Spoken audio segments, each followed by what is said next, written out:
മഞ്ചേരി ടൗണിൽ പ്രകൃതിയോട് ഇണങ്ങിയ ഒരു സ്വപ്ന വില്ല.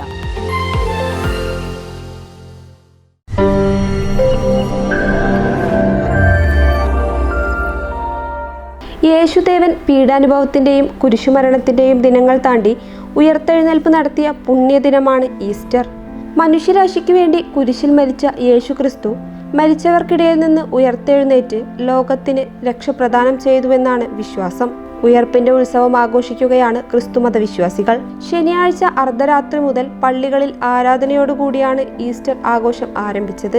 പെസഹ വ്യാഴത്തിന്റെ ഭാഗമായി തിരുകർമ്മങ്ങളും ചടങ്ങുകളും നടത്തി. മനുഷ്യരാശിയുടെ രക്ഷയ്ക്കായി കാൽവരിമലയിൽ കുരിശിൽ മരിച്ച യേശുവിന്റെ സ്മരണകളും പീഡാനുഭവ യാത്രകളുടെ വേദനിപ്പിക്കുന്ന ഓർമ്മകളുമായി വിശ്വാസികൾ ദുഃഖവെള്ളി ആചരിച്ചു. ദേവാലയത്തിൽ വിശ്വാസികളെ അണിനിരത്തി കുരിശിന്റെ വഴിയും നഗരി കാണിക്കലും തുടങ്ങിയ ചടങ്ങുകൾ നടത്തി. വീണ്ടും ഒരു ഈസ്റ്റർ കൂടി വന്നെത്തുമ്പോൾ 40 ദിവസത്തെ നോമ്പ് മുറിച്ച് വിരുന്നോടുകൂടി യേശുവിന്റെ ഉയർത്തെഴുന്നേൽപ്പിന് ആഘോഷമാക്കുന്ന തിരക്കിലാണ് വിശ്വാസികൾ. News desk PTV Kerala.